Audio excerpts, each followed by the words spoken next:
আসসালামু আলাইকুম রহমতুল্লাহি ওয়া বারাকাতুহু। সম্মানিত দর্শক, আওয়ামী লীগ ফিরে আসবে এবং শেখ হাসিনা মাথা উঁচু করে বাংলাদেশে আসবেন, এইগুলো নিয়ে খুব আলাপ আলোচনা হচ্ছে। পক্ষে এবং বিপক্ষে আলোচনার শেষ নেই। যারা আওয়ামী লীগকে পছন্দ করেন না তাদের বক্তব্য হলো যে আগামী 100 বছরেও আওয়ামী লীগ ফিরে আসতে পারবে না। অনেকে বললেন আওয়ামী লীগের নামে থাকবে না, স্বরে উচ্চারণ করতে 20 বছর সময় লেগে যাবে, তারপর কত কিছু হবে। অনেকে বলছেন যে শেখ হাসিনারও তো একটা জীবন আছে, তার বয়স আছে। এখন অনেকে বলছে সে রোগাক্রান্ত, তার শরীরের ক্যান্সার আছে, সে মূলত জাস্ট ওখানে বসে কথাবার্তা বলছে। অনেকে সন্দেহ করছে যে এআই নির্ভর কথাবার্তার কারণ হলো সে শুধুমাত্র এই সেই যাকে বলা হয় অডিও ক্লিপ দিচ্ছে, তো ভিডিওতে তার কথা বলতে অসুবিধা কি? তিনি তো ভিডিওতে কোনো কথাবার্তা বলছেন না জনগণের জন্য। সবাই মনে করছে যে নিঃসন্দেহে একেবারে চেহারা টেহারা নষ্ট হয়ে গেছে, ভেঙে চুরে চুরমার হয়ে গেছে। তারপরে তো ওই যে তিনি যখন ক্ষমতায় ছিলেন তখন তো প্রায় সবাই ওই বিদেশে যারা ইউটিউবার তারা সবাই তাকে, তিনি ফোর্থ স্টেজে আছেন, ক্যান্সারের ফোর্থ স্টেজে আছেন, জেলে পড়ে সার খারাপ হয়ে গেছেন। অনেকে তো লন্ডনে তাকে চিৎ করে শুয়াইয়ে তার সারা মুখে সেই মাস্ক টাক্স লাগিয়ে এই মরে গেছেন, আর বাংলাদেশে আসবেন না, মধ্যে চিকিৎসা করার জন্য গেছেন। এরপর যখন এয়ারপোর্ট দিয়ে তিনি এলেন, হাত এখানে মুষ্টিবদ্ধ করে, চেহারাও আগের চেয়ে ভালো।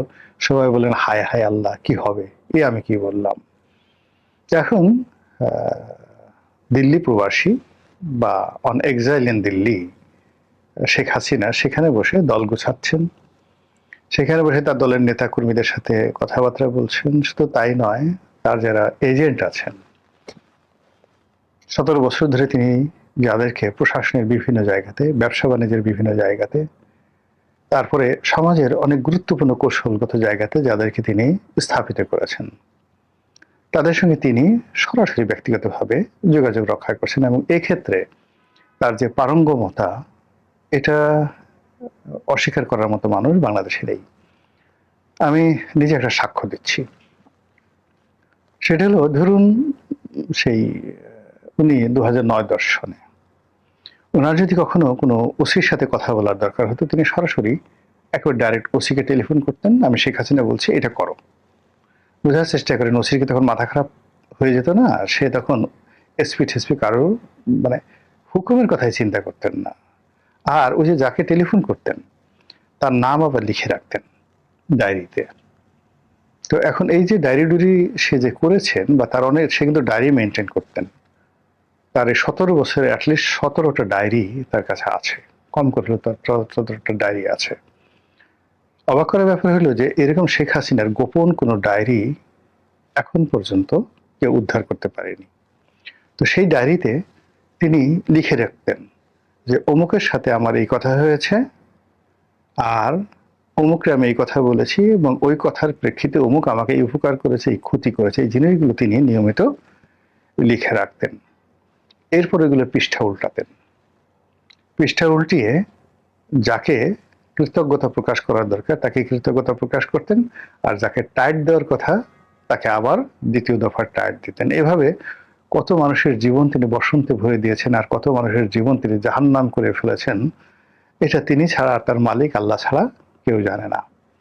তো এখন তাকে তাড়িয়ে দেওয়া হয়েছে বা তিনি চলে গেছেন, আপনি যেভাবেই বলেন না কেন, কিন্তু তার কয়েকটা হাঁস, তার কয়েকটা শাড়ি, এইগুলো উদ্ধার করা ছাড়া তার যে মূল যে জিনিসগুলো, ডকুমেন্টগুলো, যেমন সিআরআই, সিআরআই তিনি প্রতিষ্ঠা করেছিলেন, এবং সিআরআই এর যে হার্ড ডিস্কে বিএনপি সম্পর্কে কি আছে, জামাত সম্পর্কে কি আছে, আওয়ামী লীগ সম্পর্কে কি আছে, কোন কোন নেতাদের সাথে কি আছে, টোটাল একটা গবেষণার, মানে এটা যদি আপনি প্রিন্ট করেন, কয়েক লক্ষ পিস, কয়েক লক্ষ পৃষ্ঠা প্রিন্ট করতে হবে। সিআইআর মানে সিআরআই, তারা যে গবেষণা সেলটা করেছিলেন, সেই সিআরআই এর যে টোটাল গবেষণাটা পুরো 2009 না, একেবারে 2001 থেকে 2024 পর্যন্ত, 25 বছরের সমস্ত পত্রিকার খবর, সমস্ত রাজনৈতিক নেতৃবৃন্দের বায়োডাটা, সমস্ত মামলা মোকদ্দমা সব মিলিয়ে এই যে তার যে গবেষণার যে ডকুমেন্টগুলো, এগুলো কি ডক্টর ইউনূস উদ্ধার করতে পেরেছে? এনসিপির কাছে আছে কিছু, সিআইআই এর কোনো কিছু? এগুলো তিনি কোথায় রেখেছেন, কোন ক্লাউডে রেখেছেন, এবং এগুলো নিয়ে এখন তিনি অনায়াসে, তার কাছে যে তথ্য আছে, তিনি স্যাটেলাইট টেলিফোন দিয়ে অনায়াসে যে কোনো ইউনিয়ন পরিষদের একটা মেম্বারের সাথে তিনি কথা বলতে পারবেন, যেগুলো আপনি ইচ্ছা করলে, সে যদি এই রেকর্ড ফাঁস না করে, অর্থাৎ শেখ হাসিনা যদি রেকর্ড ফাঁস না করে, শেখ হাসিনা কারোর সাথে কথা বলবেন, সেই কথা আপনি ফাঁস করতে পারবেন না। সেই টেকনোলজি এখনো বাংলাদেশে আসেনি। অর্থাৎ স্যাটেলাইট টেলিফোন থেকে যদি আমাদের এই যে এখন ল্যান্ডফোন বা আমাদের এখন যে হাতে যে মোবাইল টেলিফোন রয়েছে, এখানে কনভারসেশন হয়, এই কনভারসেশনটা আমাদের যে টেকনোলজি রয়েছে রেকর্ড করার, সেই রেকর্ড তারা করতে পারবেন না। তো এই জিনিসগুলো তো শেখ হাসিনার আছে, এবং এটা সে করে ফেলেছে, গেল সিআরআই। তারপর যেটা বললাম, তার যে ব্যক্তিগত, সে ডায়েরি মেনটেন করতো। তার যারা একেবারে আপনজন হোক, যারা শত্রু হোক, তারা এই জিনিসটি জানেন যে শেখ হাসিনা নিয়মিত ডায়েরি মেনটেন করতেন। এর কারণ হলো 21শে আগস্টের গ্রেনেড হামলার পর তার আসলে স্মরণ শক্তিটা অনেকটা কমে যায়, সে অনেক কিছু ভুলে যায়। তো অনেক কিছু ভুলে যায় এবং সে সেটা বোঝে যে ওই যে তার কানের ওই সমস্যার পরে। তো এই জন্য সে করে কি, ওই সমস্যাটা দূর করার জন্য সে ডায়েরি মেনটেন করা শুরু করেছে নিয়মিতভাবে, এবং সব কিছু লিপিবদ্ধ সে নিজের হাতে। তো এই নিজের হাতে যে তার ডায়েরিগুলো, সেই ডায়েরিগুলো গণভবনে আপনারা কি খুঁজে পেয়েছেন? সেগুলো কোথায়?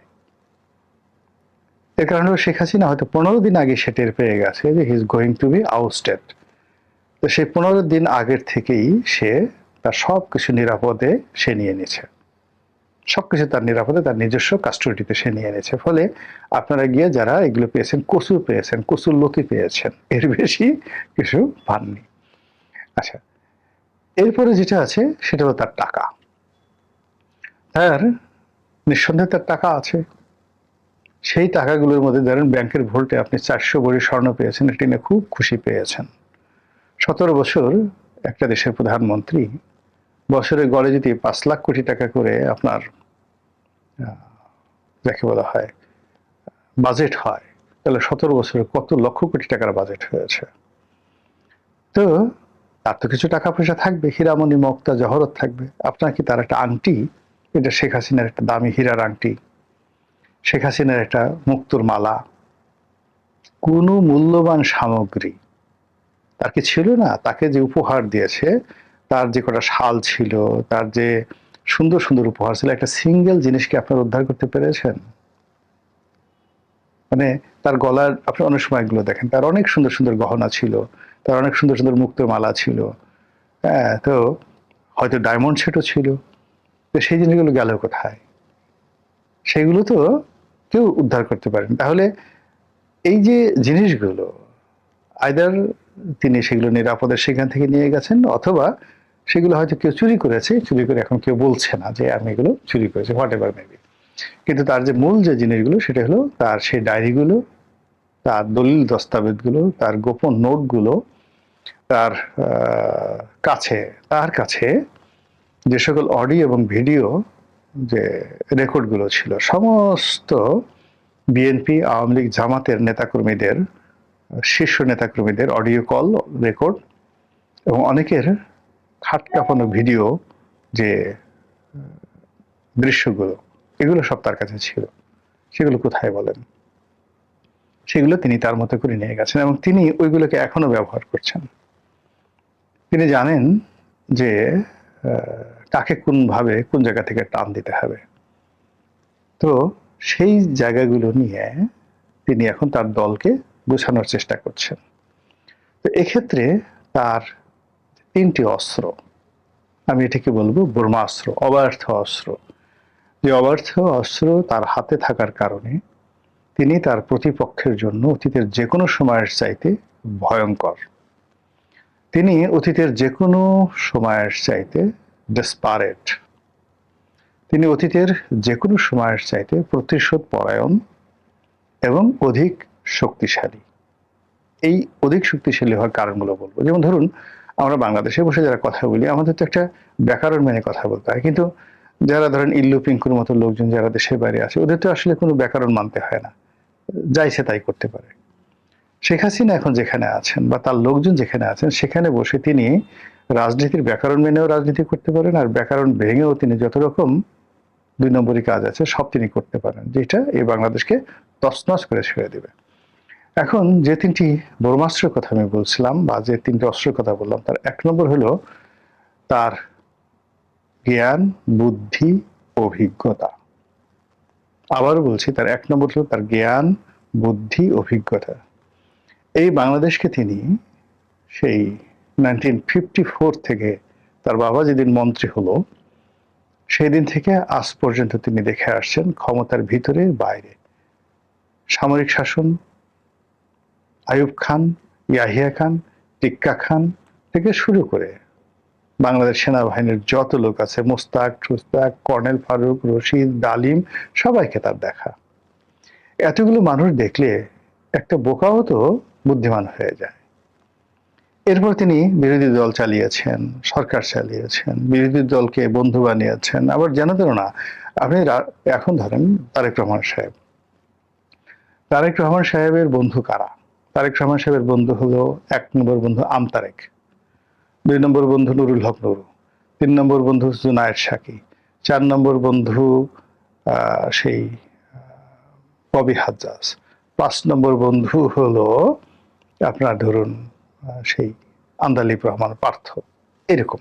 আচ্ছা, শেখ হাসিনার বন্ধুর কথা চিন্তা করেন রাজনীতিতে। তিনি সুরঞ্জি সেনগুপ্ত, মানে আওয়ামী লীগ করতো না কিন্তু নিয়ে আসছেন, মাহমুদুর রহমান মান্না, মতিয়া চৌধুরী, রাশেদ খান মেনন, হাসানুল হক ইনু, মঈনুদ্দিন খান বাদল, ফজলে হোসেন বাদশাহ, আর কতজনের নাম বলবো। আচ্ছা, এর বাইরে জ্ঞানী গুণীদের মধ্যে তারেক রহমানের বন্ধু দেখেন, আর শেখ হাসিনার বন্ধু দেখেন, হামিম দেখেন বা সাহায্যকারী দেখেন। ফলে তারেক রহমানের উপদেষ্টা দেখেন আর তার উপদেষ্টা দেখেন। ফলে কি হলো, এই যে এত মানুষের সাথে চলার ফলে তার যে অভিজ্ঞতা, তার যে ব্যক্তিত্ব, তার যে দৃঢ়তা, তার যে বিশ্বাস, তার যে আত্মবিশ্বাস, এটা আনপ্যারালাল। এটা তার প্রথম অস্ত্র। দ্বিতীয় অস্ত্র হলো তার টাকা। তার তার সাহায্যকারী এবং তার দলের নেতাকর্মী সবার হাতে পর্যাপ্ত টাকা আছে। আপনি এটা যেভাবেই বলেন না কেন, এটা সে মানে মানে এটা আমার বলাটা ঠিক হবে কিনা থাকে এটা বলবো না। মানে তার নিজের মুখের একটা স্বীকারোক্তি বিএনপির জামানাতে, এটা হলো ২০০২ সনের দিকে। তিনি যেটা বলছিলেন যে অতীতে আমি যে ভুল করেছি এই ভুল আর করব না। আগামীতে ক্ষমতায় আসলে আমার প্রত্যেকটা নেতাকর্মী যাতে আর্থিকভাবে সচ্ছল হয় এবং বিপদের দিনে তারা যেন অভাবগ্রস্ত না হয়, আমি সেই কাজ করব। ২০০২ সনে আমাকে একা বলেননি, অন্তত ৩ থেকে ৪০০ লোক আমরা একটা মিটিংয়ে ছিলাম ধানমন্ডির অফিসে, ঠিক সেখানে তিনি এইভাবে ঠিক এই ল্যাঙ্গুয়েজে এই কথাগুলো বলেছেন এবং সেই কাজটা তিনি অক্ষরে অক্ষরে পালন করেছেন। টেকনাফ থেকে তেঁতুলিয়া পর্যন্ত তিনি তার দলের কত মানুষ যে কোটিপতি হয়েছে। তো এইটা তার একটা বিরাট ব্রহ্মাস্ত্র।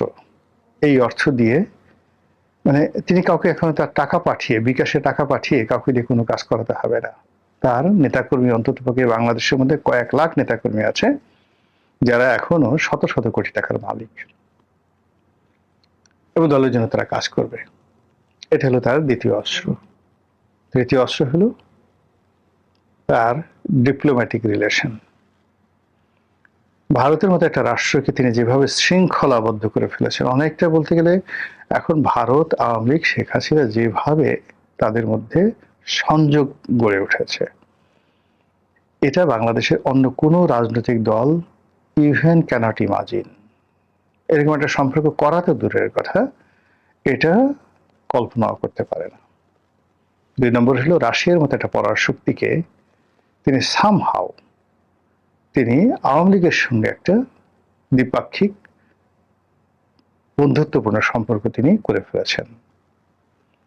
৩ নম্বর হলো ইংল্যান্ডের মতো একটা রাষ্ট্র, সেই রাষ্ট্রের সব জায়গাতে, বিশেষ করে লেবার পার্টিতে এবং লেবার পার্টি রিলেটেড যত পত্রপত্রিকা আছে সেখানে শেখ হাসিনা যে রাজত্ব কায়েম করেছেন, যে বন্ধুত্ব কায়েম করেছেন, যে সম্পর্ক কাজ করেছেন, ইট ইজ অটোমেটিক্যালি ওয়ার্কিং। ব্রিটেনের যে ল ফার্ম, ব্রিটেনের যে প্রধানমন্ত্রী, ব্রিটেনের যে পার্লামেন্ট যেভাবে তার ব্যাপারে ভূমিকা নিচ্ছে, এটি বাংলাদেশে অন্য কোনো রাজনৈতিক দল কল্পনা করতে পারবে না। গেল রাশিয়া, ভারত, ব্রিটেন। এরপরে আসেন ফিনল্যান্ড। ফিনল্যান্ড এবং নিউজিল্যান্ড, এই দুটো রাষ্ট্রে, অর্থাৎ এই যে ববি যেখানে বিয়ে করেছে, ববি মানে শেখ রেহানার ছেলে, তো সেই ববি যে পরিবারে বিয়ে করেছে, এই পরিবার এই দুটো রাষ্ট্রে অর্থাৎ নিউজিল্যান্ড এবং ফিনল্যান্ড, এই দুটো রাষ্ট্রের শীর্ষ যত রাজনীতিবিদ আছে, ধরুন বাংলাদেশে যদি কেউ মির্জা ফখরুল সাহেবের মেয়েকে বিয়ে করে, বাংলাদেশে কেউ ওবায়দুল কাদেরের মেয়েকে বিয়ে করে, তখন এই বাংলাদেশের রাজনীতির ক্ষেত্রে যে তাদের একটা কানেক্টিভিটি, ঠিক ওইরকম একটা কানেক্টিভিটি ফিনল্যান্ড এবং নিউজিল্যান্ডে শেখ হাসিনার আছে। এরপরে কাতার এবং ফ্রান্স। ফ্রান্সের যে ইমানুয়েল ম্যাক্রো, শেখ হাসিনার সাথে তার তার ব্যক্তিগত সম্পর্ক, আপনি চিন্তা করেন যে বাংলাদেশে সে দিল্লি থেকে উড়ে বাংলাদেশে আসছে তার সাথে দেখা করার জন্য, এবং এয়ারপোর্টে তাকে যেভাবে মানে জড়িয়ে ধরেছে, চুম্বন দিয়েছে, অ্যাজ ইট ইজ নিজের মাকে সে শ্রদ্ধা জানাচ্ছে। সিমিলারলি বর্তমান যে কাতারের যে আমির আছেন, তার বাবা শেখ হাসিনার ব্যক্তিগত বন্ধু, অ্যাবসলিউটলি পার্সোনালি বন্ধু। এরপরে যে সৌদি আরব, মোহাম্মদ বিন সালমান, মোহাম্মদ বিন সালমানের সঙ্গে শেখ হাসিনার যে কি সম্পর্ক, আপনি একটু যদি জামাতের লোকজন থাকে তাদেরকে একটু জিজ্ঞাসা করেন যে বর্তমান সৌদি প্রশাসন আওয়ামী লীগ সম্পর্কে কি চিন্তা করে। এই হলো তার অবস্থা। তো এই যে আন্তর্জাতিক অঙ্গনে তার এই সম্পর্ক, চীনের সঙ্গে তিনি চেষ্টা করেছিলেন কিন্তু পারেন। ও এর মধ্যে আরো একটা ব্যাপার আছে, ভুটান। ভুটানের যে বর্তমান রাজা, তিনি হার্ভার্ডে জয়ের ক্লাসমেট, এবং সেই ভুটানের রাজা শেখ হাসিনাকে তার নিজের মায়ের মতো শ্রদ্ধা করে। অন্যদিকে পাকিস্তানে যদি চিন্তা করেন, ইমরান খান এবং তার পার্টি অ্যাবসলিউটলি শেখ হাসিনা এবং আওয়ামী লীগের অন্ধভক্ত। এমনকি শাহবাজ শরীফ, এই যে এখন যে আছেন, তার সাথেও শেখ হাসিনার ব্যক্তিগত সম্পর্ক অনেক অনেক ভালো। তো এই যে অস্ত্রগুলো যে আছে, ব্রহ্মাস্ত্রগুলো আছে, ও শ্রীলঙ্কার মারাত্মক বিপদের সময় তিনি 20 কোটি ডলার দিয়ে তিনি শ্রীলঙ্কাকে দেউলিয়া থেকে রক্ষা করেছেন। ওই মুহূর্তে শ্রীলঙ্কা 5 কোটি ডলারের কোথা থেকে পাচ্ছিল না, না IMF না বিশ্বব্যাংক, পুরো মানে শ্রীলঙ্কাটা দেউলিয়া হয়ে যেত।